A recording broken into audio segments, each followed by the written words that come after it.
Hey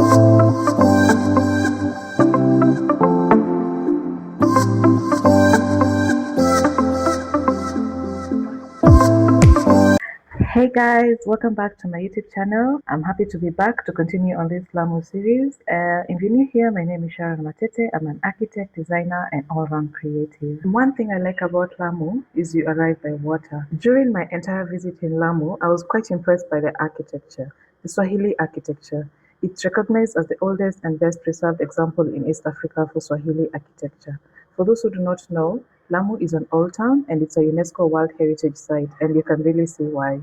So basically, there are no cars that cross over to the other side, and the main mode of transport are just donkeys. You'd walk by foot, also by water, using boats, using canoes, using yachts. So basically, it's like stepping into another time, like part of history. You get?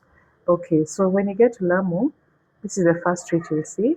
It's the main street that traverses along the coastline of Lamu. So basically, this is where major development is. Islam is deeply woven into the daily life. You can't really talk about Lamu without talking about the arches. You'll pass through these arches that connect the streets. It also allows wind to flow directly from the ocean to the narrow streets of Lamu. So basically, this is Lamu UNESCO World Heritage Mark.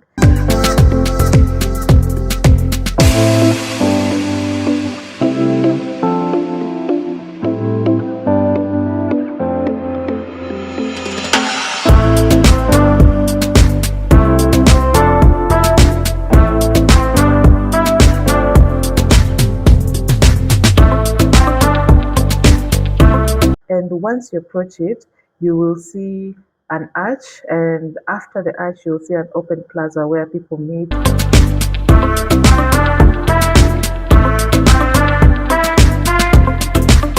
This is the Lamu Fort. It is one of the most iconic buildings in Lamu. It was built by the Omani Arabs around the 18th century, specifically 1813. Today, it houses the Lamu Museum, a library, and a cultural center as well.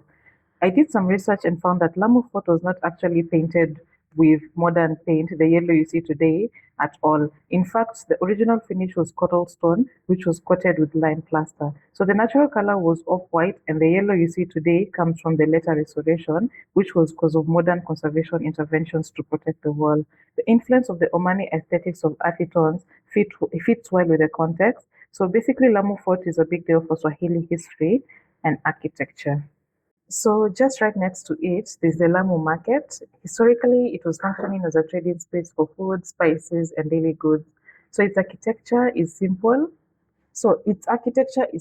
And it prioritizes ventilation and accessibility.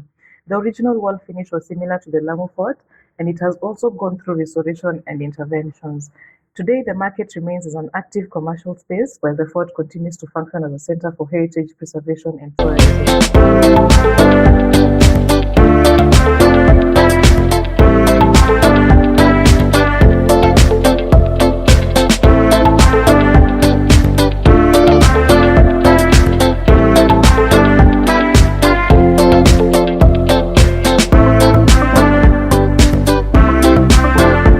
Streets of Lamu town were lined with shallow open channels designed to carry rainwater, household water, and runoff water. This just reflects the centuries of adaptation to the coastal environment. These drains were intentionally left open to allow easy cleaning and natural evaporation, also reducing blockages in a dense settlement.